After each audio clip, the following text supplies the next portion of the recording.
Okay, welcome to today's 5-minute mentor here in London. This is Hyde Park, beautiful lake, got a little fair going on, and I thought it was appropriate. I'm gonna talk about traveling the world. So here's the deal.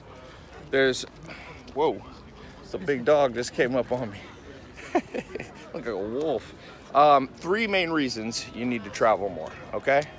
1, it'll make you more creative. 2, it'll give you money-making ideas that you wouldn't think of if you didn't travel. And 3, it'll make you more eclectic. So these are all kind of related, but I want to talk about these 3. So number 1, it'll make you more money. What do I mean by that? Well, hey buddy, that's a big dog. If you look at some of the best ideas out there, or biggest companies, biggest money-making, profitable companies, Nike. There's a book out you should read called Shoe Dog by Phil Knight. And how did he get that idea for the shoes? Japanese company. He had been in Japan and seen this new shoe line. He adopted it, worked with them, brought it to the United States.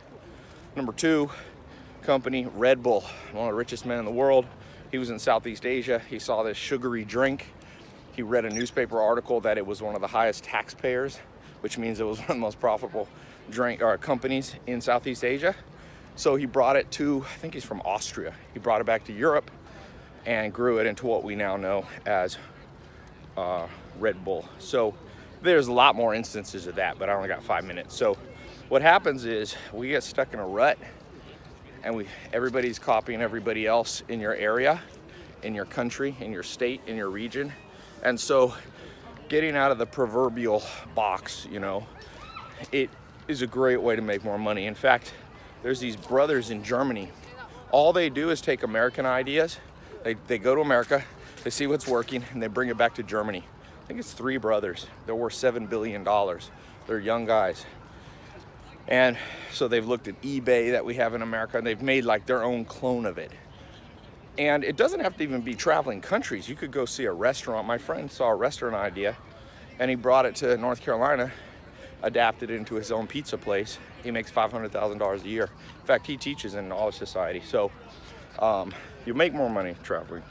Number 2, creativity.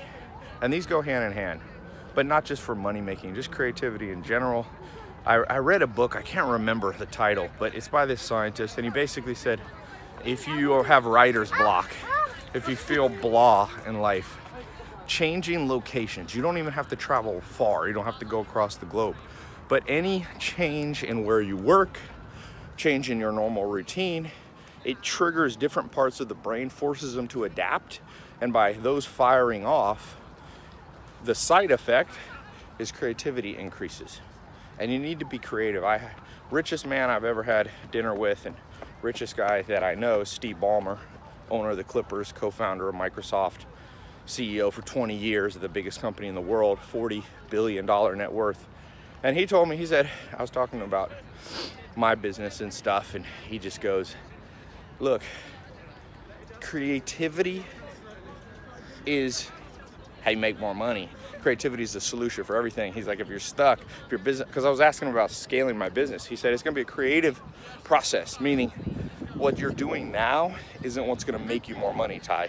He's like, there has to be a new idea. There has to be something that no one's thought of.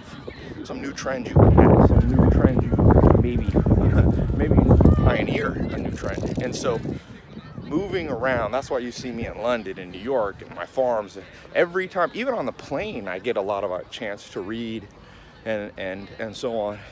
And then number 3, eclectic. So here's what I mean, and this is related to number 1 or 2.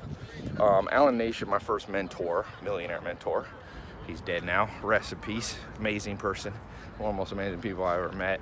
I wish I could have gotten him on camera with me, but he died. He was a lot older than me, and he said, Ty, you gotta be eclectic in life.